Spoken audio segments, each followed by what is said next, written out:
लोग पहले पारंपरिक तौर पे करते थे। हमको बहुत बीज की मात्रा, दवाई की मात्रा, खाद की मात्रा, लेबर की बहुत ज़रूरत होती रही और समय भी ज़्यादा लगता रहा। तो यहाँ आकर हमको कृषि वैज्ञानिक द्वारा ऐसा सिखाया जा रहा है कि कम से कम समय में अच्छा सा खेती हो, लागत कम हो, बीज यथावत उत्पादन हो, जिसमें दवाई खाद पानी की कम ज़रूरत पड़े। इस तरीके हमको 5 फसलों को जो लगा के हमको सिखाया जा रहा है।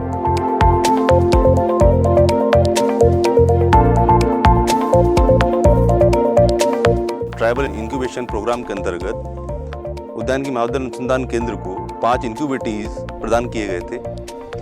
इन 5 इंक्यूबेटीज को 1 हेक्टेयर जमीन के अंदर अभी 5 फसलों का उत्पादन लिया जा रहा है। इसके अंदर मुख्यतः शॉर्ट टर्म में कैसे किसान ज़्यादा फायदेमंद क्रॉप को उत्पादन कर सकता है, तो उसके अंतर्गत हमने पत्ता गोभी, फूल गोभी, मूली का उत्पादन लिया है।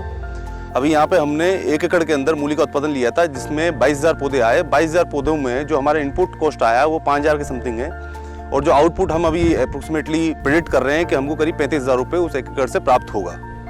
हमने इसके अंदर 2 नई चीज़ एकदम सिखाने की कोशिश करी है छत्तीसगढ़ में, वो है F1 hybrid production. F1 hybrid production के अंतर्गत हमने 2 फसलों का चयन किया है। उसके अंदर एक में करेला है और दूसरे में बीन्स है।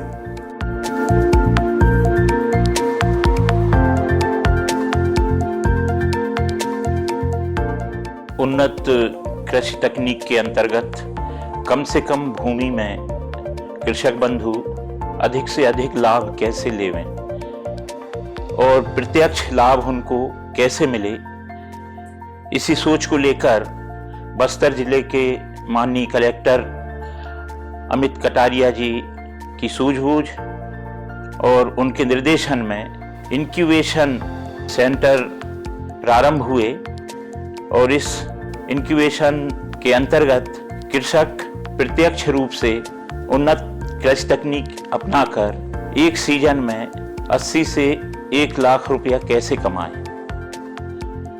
इस उद्देश्य को लेकर जिले में 30 कृषकों का चयन किया गया। उनमें से 5 कृषक इंदिरा गांधी कृषि विश्वविद्यालय के द्वारा संचालित उद्यानिकी महाविद्यालय जगदलपुर में कार्य कर रहे हैं। यहाँ पर कृषकों को निश्चित रूप से 3 महीने के अंतर्गत 60 से 70 हजार रुपये की आमदनी होगी, और फिर वे यहाँ पर जो भी कृषि तकनीक सीख रहे हैं इसको अपने गांवों तक ले जाएंगे और गांव में जो दूसरे कृषक हैं उनको भी सिखाएंगे। इस प्रकार यह एक अनूठा और विलक्षण कार्यक्रम है जो कि निश्चित रूप से न बल्कि बस्तर जिले में और बस्तर जिले के बाहर भी अपने परिणाम परिलक्षित करेगा और कृषक कम भूमि से अधिक उत्पादन प्राप्त कर पाएंगे।